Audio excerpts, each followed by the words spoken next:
Head injuries can happen in almost every type of sport, resulting in concussion or brain trauma that can have serious long-term effects. That's why it's critically important to choose a doctor that specializes in brain injuries. Call Dr. Elizabeth Eversole at 469 726 2737 or go to her website, handmadehealth.com.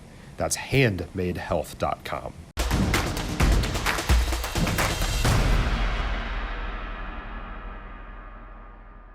Well, hello, everybody. It is the Chocolate Bear and the Goss DFW Softball Playoff Premiere Podcast. It's been a long time, folks. Hey, Bob. Hey, Goss. How you doing, man? What's up, Chocolate Bear? Best time of year. You even look taller with that headboard behind you than you actually are. Yes, it is. It's playoff softball. We had play-in games, obviously, over the weekend and on Monday night as Flower Mound Marcus eliminated the regional finals. I mean, semifinals. State semifinals in Flower Mound on Monday night, 7-0, and now they beat their cross-time rival, and then they have to take on the chore of beating Prosper Eagles and that star-studded lineup, but we'll get to that a little bit later on. But Goss, I can't believe how quickly the season went. You know, I hate when the playoffs kind of get here sometimes because we've had some careers that ended and some people that we've gotten to know for the last 3 or 4 years. So we do want to say congratulations on great high school careers for them. And it's just one chapter that's over. The book is not over for a lot of them. They'll be going on to the next level and playing. So we do want to wish them the best. Keep in touch with us. Always tweet our stuff. Hit us up. We'll retweet it for you. Goss, man, let's talk about that Tarrant County.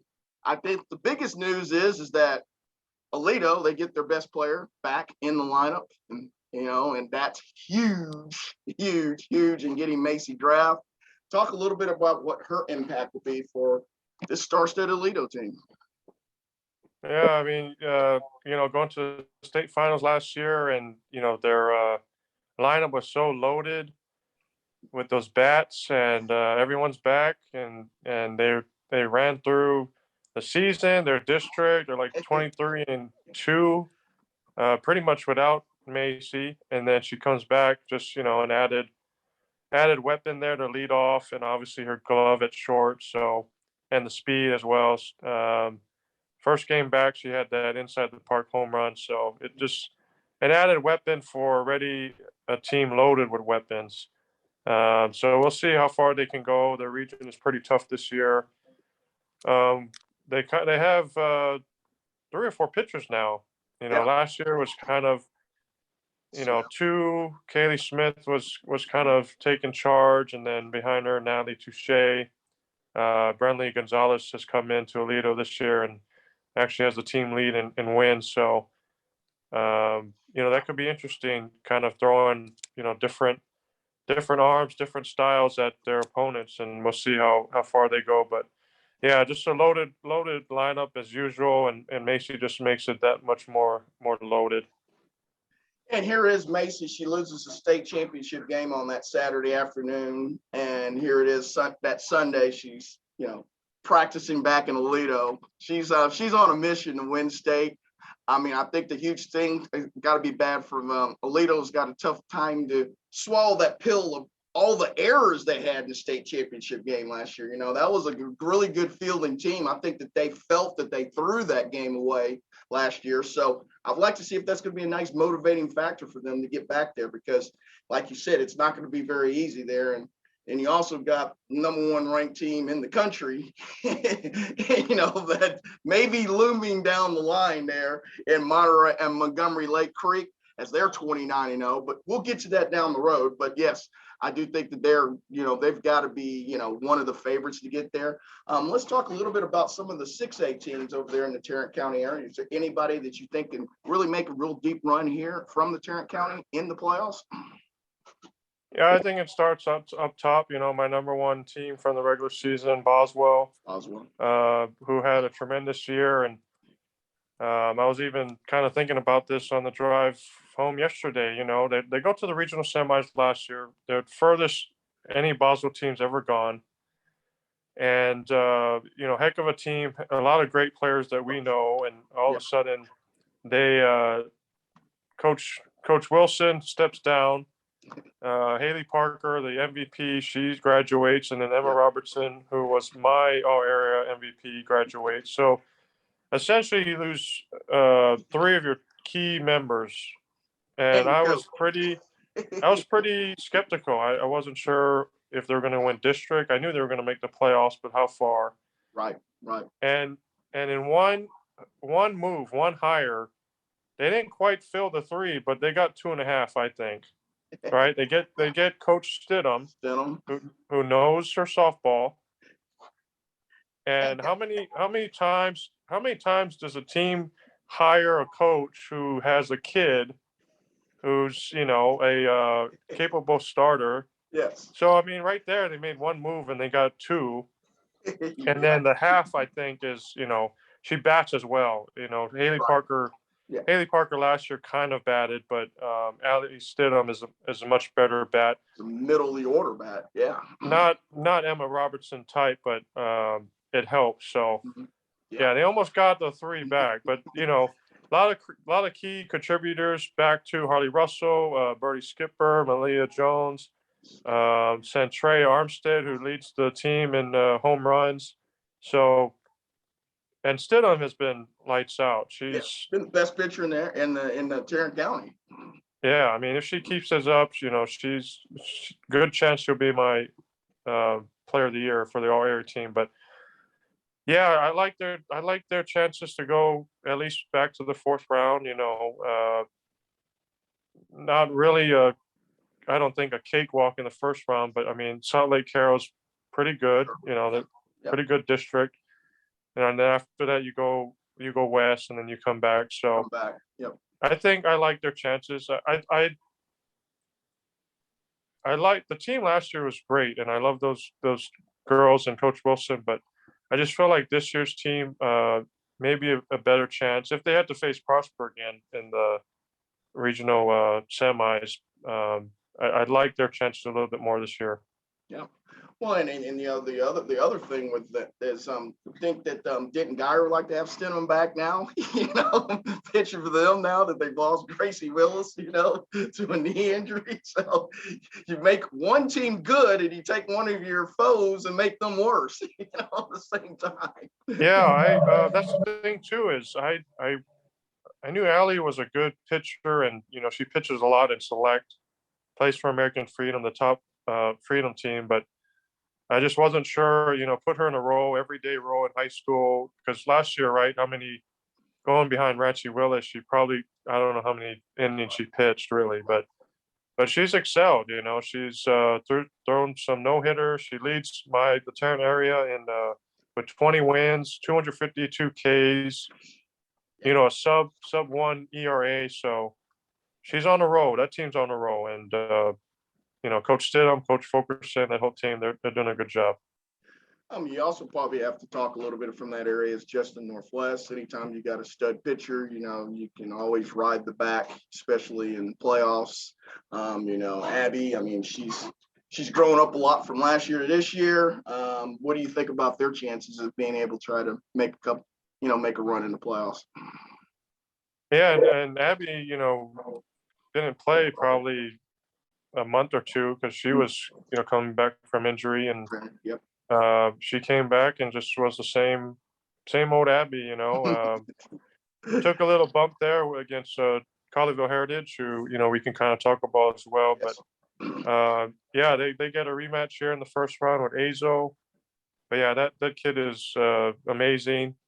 She's, even though she hasn't played the whole season, she's among the leaders in strikeouts and things like that. So Northwest coming back for another year.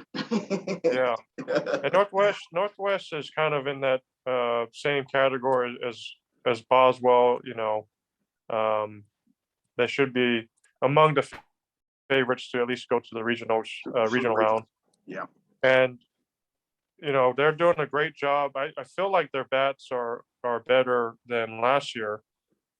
Josie Copeland and Sadie Reed are leading team in hits and RBIs. Alexis Reyes has a few home runs, so just a lot of contributing there. So I do like their chances, but like I mentioned before, that 5A Region 1 is pretty tough this year.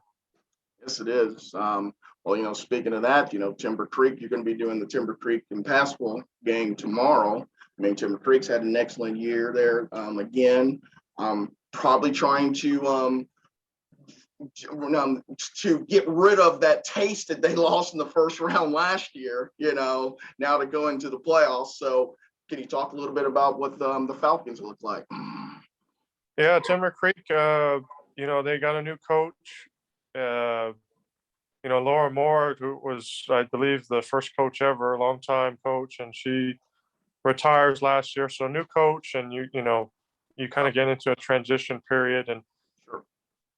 I know they lost two really good bats last year, two really good defensive players last year. But you mix all that in, and it showed early on. They were struggling. I think I had them as my preseason number 2. Yes. And I think after the first week they were like 1-5 or something, and You they had had a pretty bad record. Yeah, you had them out of your poll altogether for a while. I mean, they finished, I think, 14-14, but they really came on in the second half. Yes. And they finished second in district, and that district is a little bit better, I think, than last year. But Nicole Stir, hopefully I'm saying her last name right, but she's the pitcher. She's been lights out, a lot of strikeouts, setting school records, things like that. And the bats are heating up, Sanai Hill and Bella and Kendall and, all those girls. So, it should be a fun game. Pasco, Sam Garcia is their leader there, 9 home runs, team leader in average and RBIs as well. So, if you can kind of shut her down, then Timber Creek's got a pretty good chance in that series. Yep. And then you also talked a little bit earlier about Colleyville Heritage. Obviously, they had an excellent year this year also, too. I'm trying to remember which side of the region. I guess they're in region, can't remember which region Colleyville Heritage is in. Yeah, they're 5A Region 1. One, okay. And I think if everything goes, if they win and, the other team wins, I think they could match up with Aledo possibly in the third round. Yep. Okay. But Colleyville Heritage, my number 2 team in 5A, 24-3, district champs out of District 6. They only got a 1-game series this week. They play Granbury on Friday at Holton. But Colleyville Heritage has been pretty close to the top, just as good as some of these other teams. And it starts with their leadoff hitter, Vasquez Dixon, who, she's I think she's got like 50 plus hits, almost a 600 average, in that district. That's pretty remarkable. And yeah, pretty good. and they're doing it too behind a freshman pitcher, McKinley Swami, or hopefully I'm saying her name too, but I'm glad you tried. Yeah, McKinley. So she's a freshman, and she's been kind of leading the charge here as of late. So Heritage is looking pretty good too. Yep. Well, I mean, I think that I thought this year that you had some really good balanced teams, I guess, in the Tarrant County this year. Maybe you didn't have, besides Aledo, you didn't have maybe great teams, but you had a lot of good balance there this year. So, and that means that some of these early playoff rounds, they're going to be tight. They're going to be closely games, I think, just because you don't have, maybe the big power arms that we may have had 2 or 3 years ago. So that's good. It's going to keep people in ball games. But it'll be really interesting. And then I wanted to ask, for Colleyville Heritage, you have such a great season. Why roll the dice just on the 1-game playoff? Yeah, I think I'm gonna guess that was Granbury's choice. Gotcha. And then Colleyville just lost the flip. I got you. Yeah, because I was thinking, you play so long and then you only play 1 game in a particular week and have to wait a long time. I thought last year that kind of hurt, Flower Mound. they eliminated Prosper on that Thursday, and they didn't play until that following Friday. You kind of get out of your routine when you have 7 or 6 days off in between games. But anyhow, that's another story for another day. But yeah, that should be really interesting. I like the 1-game playoffs. I'm actually going to go to the Louisville Denton Guyer 1-game playoff tomorrow night at the Colony.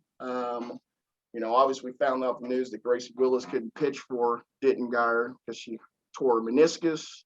So there's going to be, I think they're going to try to do the freshman pitcher. Denton Guyer is now. I forgot her name. Let me see if I can find it here just a second. But yeah, that was I'm thinking that's a tough way. Oh, here it is.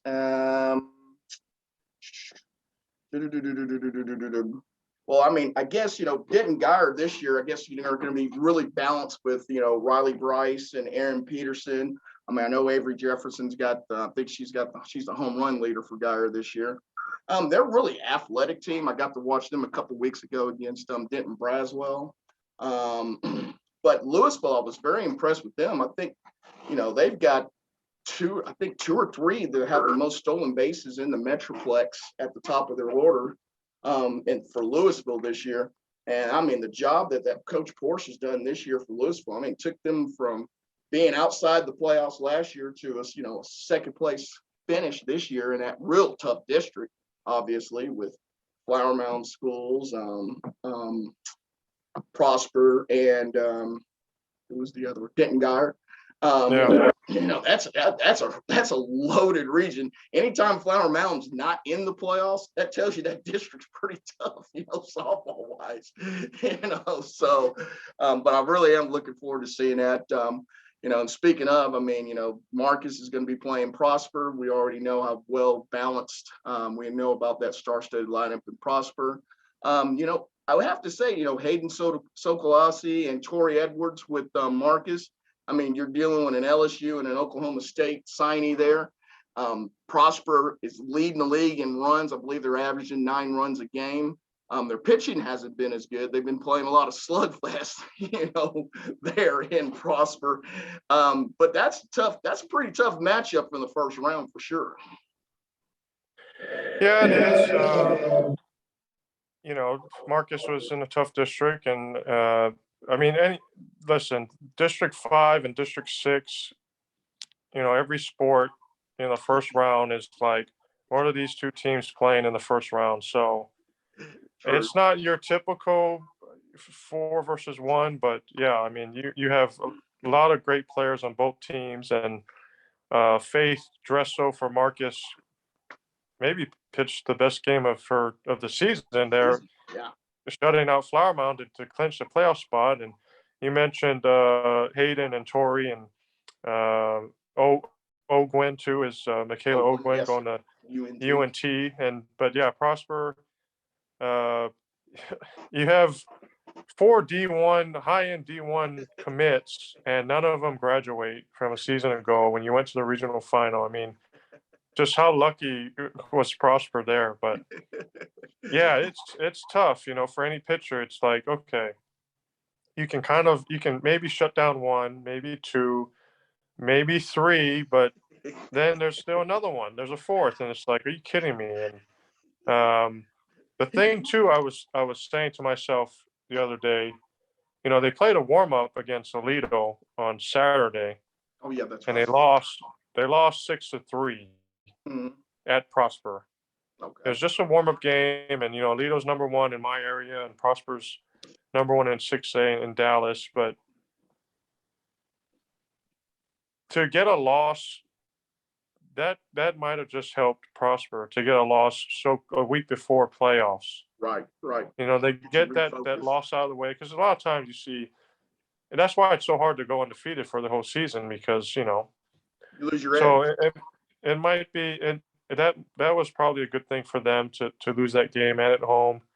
They don't want that taste in their mouth again, and kind of fix some things if they have to. But yeah, that was a good thing for them. But yeah, their hitting is on point. I think 3 of them, Gabby, Liz, and Sydney, have at least 9 or 10 home runs each. So Yeah, oh yeah, 9. I think it's 12, 11, and 9. I think it's Lewis 12, 11, Gabby 9, Moffitt.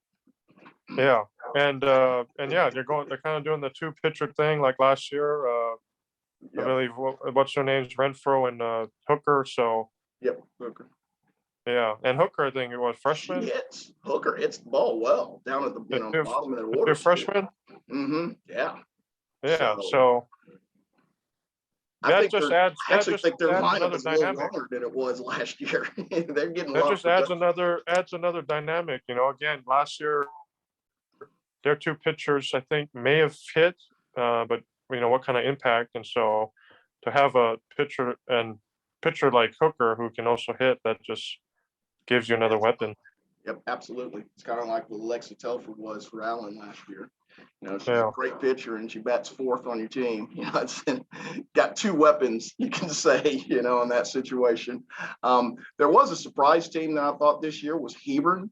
Goodness gracious, Lucy Crowder was outstanding this year. Their pitcher, she was 10-0 with a 0.79 ERA. They started off District 1 and 3, and they ended up winning the district. They won 10 in a row. After that, nobody was picking Hebron to make the playoffs this year. I was talking to somebody a couple of weeks ago at the Louisville game. I said, anytime you got a stud pitcher, you don't want to see that stud pitcher early because, man, if they're missing bats, it makes it real tough. And you said you start squeezing the bat a little bit more. But I wanted to give her major props on that because that was an excellent year. My nephew goes to Hebron. He was telling me about a month and a half ago that I need to come out there and see him. I kept thinking, this is going to go away. This is a mirage. And then they ended up winning districts. So if they play Saturday, I will see Hebron. If they do play on Saturday, I will try my best to get there. Another team I wanted to talk to, and I think that you and I, we talked to, was a state semifinalist last year. Obviously, it's Rockwall.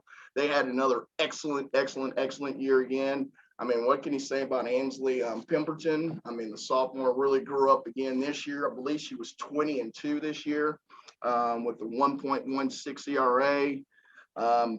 They're good. Roxy Thompson, obviously, in that lineup. Ashley Miner, Ava Wallace.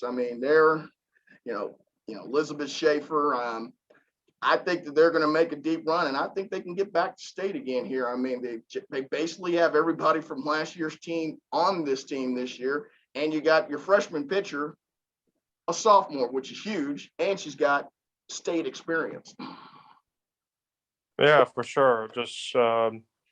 It's just funny how the good teams last year, they didn't really lose much.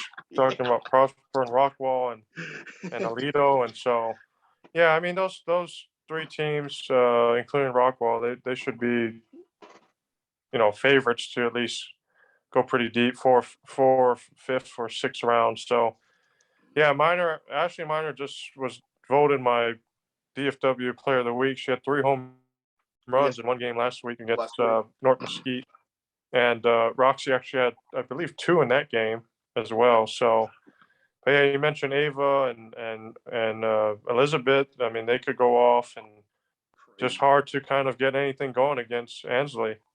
Yeah, and she's really pitched really well. God bless her soul. I know she took it pretty hard last year, losing in the semifinals last year at state. But she's a freshman. You hated to see a 14 or a 15-year-old feeling like the whole weight of the school is on her back. But she's really come out this year, man, with a mission, and man, she's pitched extremely well. So that's the team that I really do think that should get back to state this year. Another team that I'm very partial to is Prosper Rock Hill. They had another excellent year this year again. Obviously, they didn't lose anybody last year because they were all juniors. So them being their 2nd year in existence. But Grace Ballard, she's pitched really well for Rock Hill. Anytime you've got Jolie Milan and you got Veronica Cully and Ella Barrage, and then the Luna sisters. The Luna sisters have played extremely well this year also for Rock Hill. I know they want to try to get Taylor pitching a little bit better for them to give them some more balance. Coach Bud has done an outstanding job, and obviously in the 2 years there, I believe they got to the 4th round last year and lost.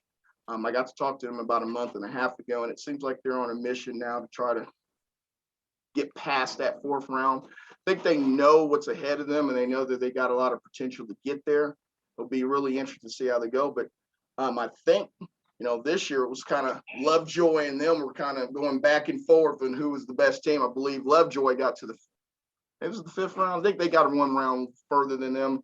This year they took care of district, pretty much took care of everybody in district. I guess they had 2 close games against the Colony. I do take that back in district. So I expect Rock Hill to at least get to the 4th round this year and try to get past that to get to state this year for Rock Hill. Yeah. I haven't got a chance to see Rock Hill, but I know, and I don't know how the bracket is set up in 5A Region 2, but,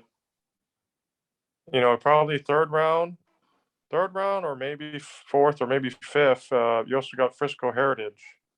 Oh, yeah, that's right. Yes. You don't want to go up against her.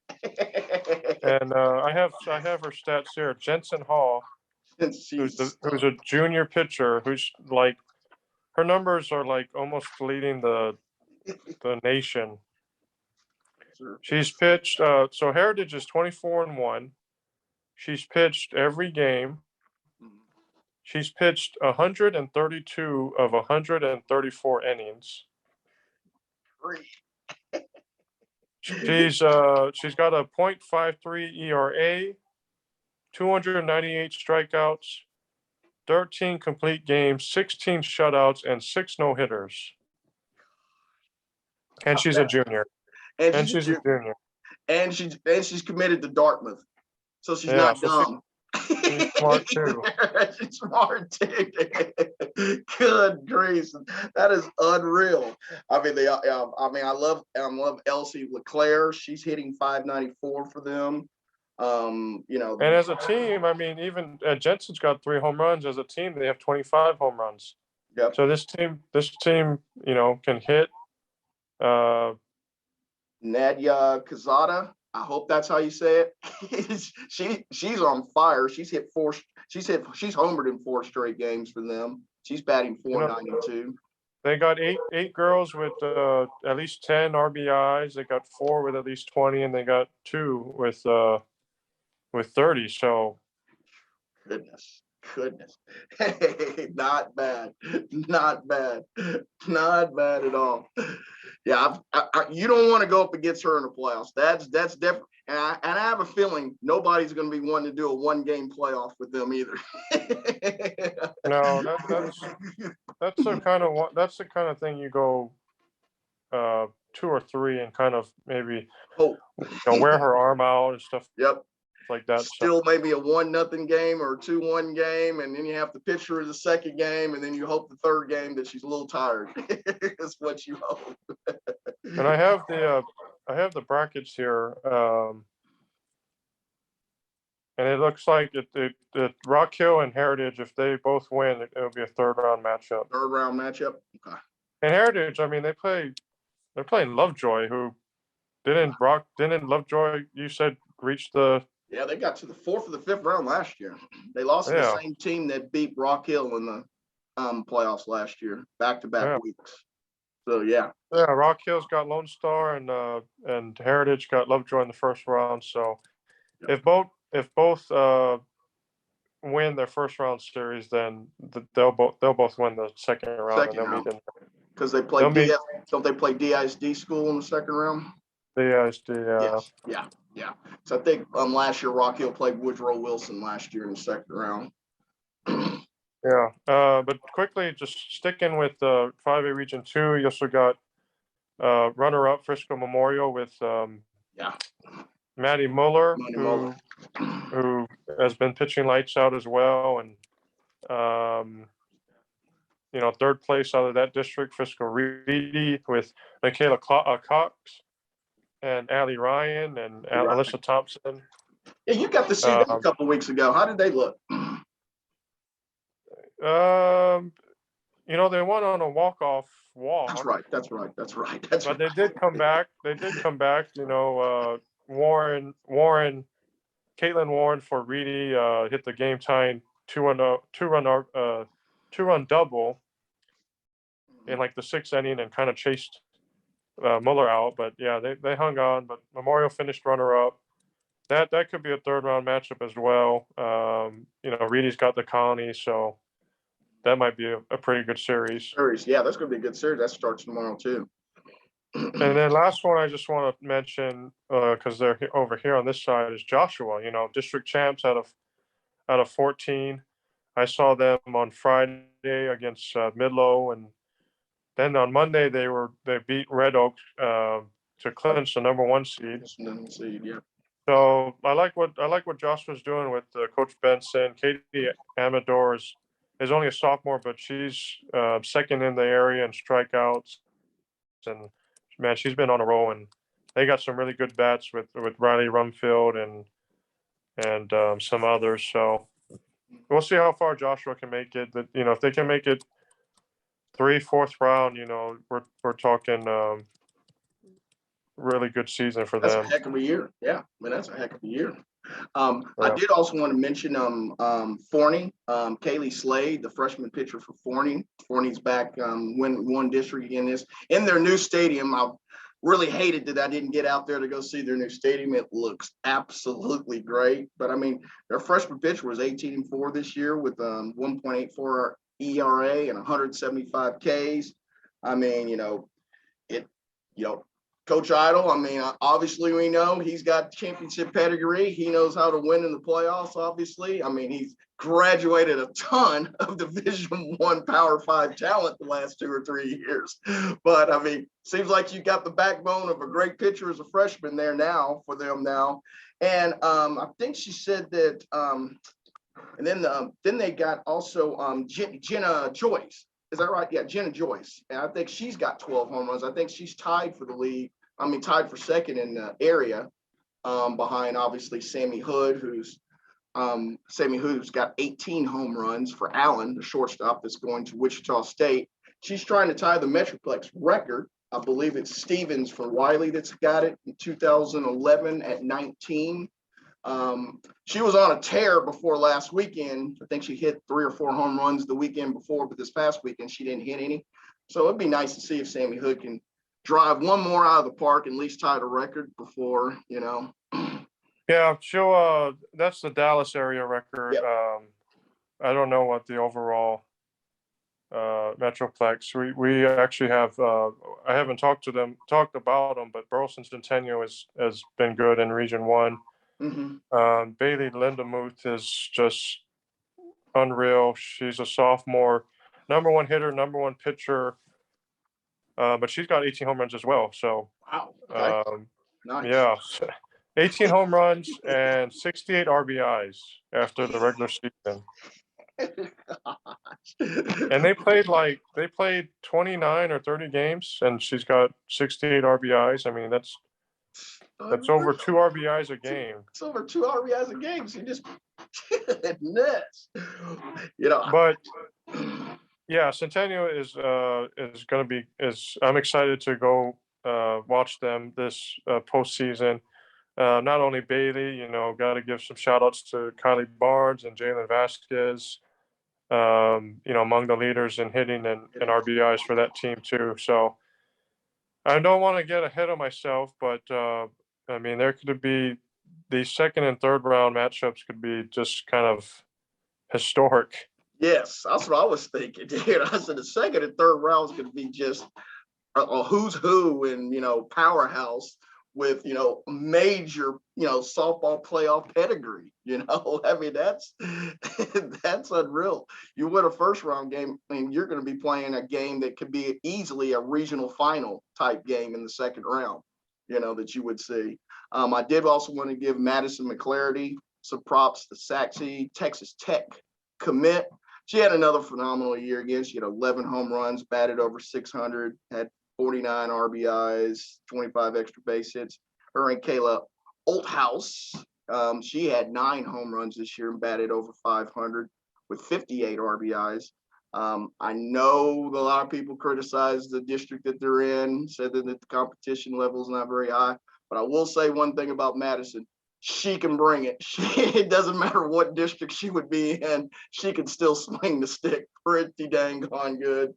I hate that, her career is going to come to an end, but man, she's really blossomed, in the last couple of years, obviously. I know we mentioned the Colleyville, and there was one other one, but there was one other that And even in that district, you I think they came in second. I think Wiley. Yes, Wiley got, yes. Yeah. Wiley's got. Wiley is they're ranked second in the area in Dallas Morning News in 6A with Aubrey Brown and Devin Chackey, and they're both hitting over 500. Sydney Murphy's hitting just under 500 for them. They can really they can hit the softball for sure. So yeah, that's Wiley's kind of one of those teams that we don't talk about, and then you see them getting in the second and the third round of the playoffs. More often than not. I don't understand why I don't mention them. Maybe that's my fault. But Wiley's pretty good. I know why you mentioned your famous saying. Where's Wiley, or where's any of these schools? Where's so and so?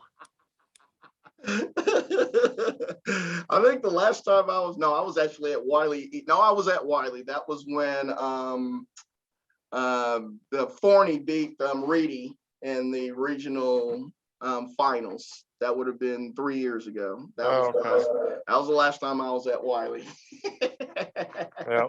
Yeah. But yeah, I mean, to be district champs, obviously they're going to be pretty good and could face Saxe in a rematch, or could face Rockwall in that 6A Region 2 bracket. So yeah, there was one I wanted to run by you that was. There was another one too, 5A Region 1 in Tarrant. Mm-hmm. I honestly think, at least in that bracket, it's probably the best series for my coverage area is Brewer versus Richland. Yes, thank you. That's what I was. Yeah, so yes. Brewer is in Alito's district. They finished runner-up. Richland was in third in that Colleyville Northwest district, which are pretty tough. But yeah, that should be fun. Another pair of good pitchers, and Carly Landrum for Brewer, and then JC Lees is really among the best. I believe they're both sophomores, and they played last year. I can't remember if it was first or second round, but Brewer was able to win the series on a walk-off in the eighth, and that was over at Lake Dallas. So, but yeah, I'll be excited to watch that. I'm planning on going to game 2 on Friday. I believe it's at Brewer, but they start on Thursday at Richland. So I think among at least 5A Region 1 bracket and DFW, that's probably the best series of the first round. Well, nice. That'll be interesting. So that's on Friday night at Brewer. Yeah, game Friday night. Yeah. But yeah, a lot of great hitters. You got Maddie McKay who leads Richland, and Kelsey Vallo for Brewer. So, and a lot of great kind of supporting cast there. But yeah, it should be fun. Another kind of rematch in the playoffs. There was one other thing I wanted to mention before we get started was the Colony. I got to see them last week, and it was nice to see the Wick sisters in that lineup at the top of the order.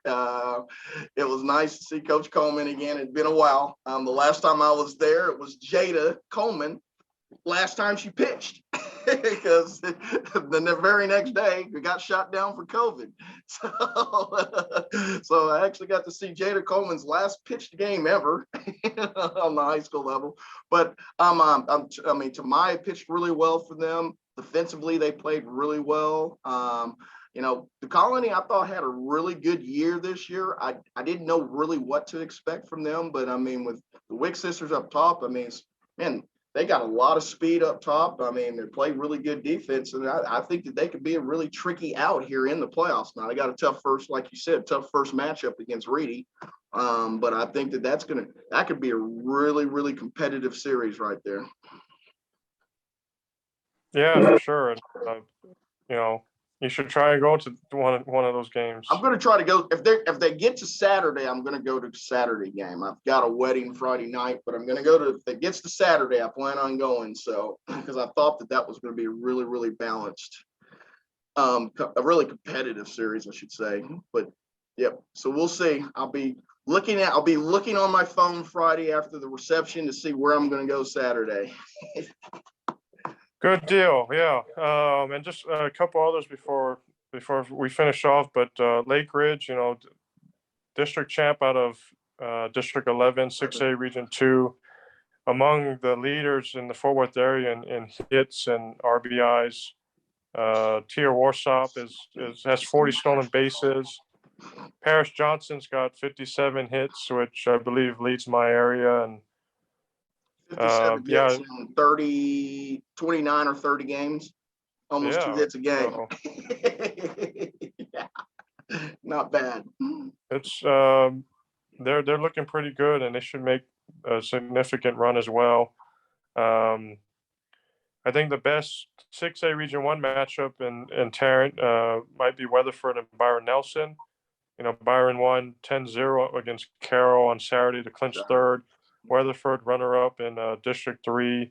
Lauren Bells leading the charge for Weatherford on the mound, and Carly Baker coming off a one-hitter for Byron Nelson. So I think that might be the best one. And then Keller, got to give a shout out to Keller, district champs. District champs, yes. Yeah, district 4 there, and we'll see how far they can make in the playoffs. When I first started, maybe the first five years, it was Keller. I was about to say, dude, Keller was the best team on this side, and best team in the state a couple times.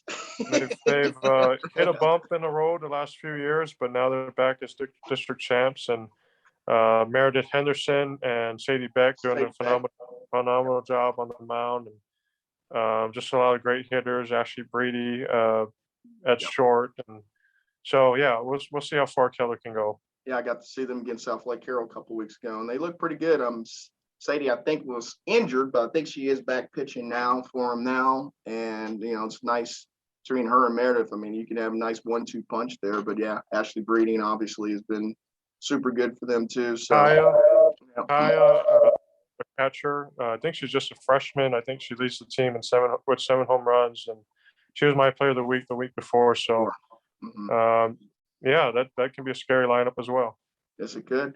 And they got a great coach. We definitely know they got a good coach over there. So I always think when you got a great pitcher and you got a good veteran coach that's been there and done that, always a tough out in the playoffs, especially, in softball, because that pitcher can dominate so much, Yeah, for sure. Yep. Well, man, I sure appreciate you, Goss. I know you're a busy man. I know you've been traveling the Metroplex. I know you're taking care of Tarrant County. Now I know you got to do your softball preview. I appreciate you giving me 45 minutes today to Goss. I really do. Come back over to Tarrant County. Tarrant County misses you. Hey, I was close to Tarrant County. I was at South Lake Carroll, a couple weeks ago. I was close. Okay.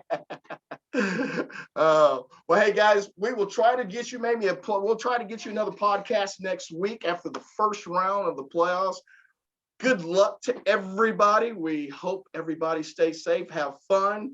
We'll be back next week with a recap as the Goss and the Chocolate Bear DFW softball podcast playoff edition.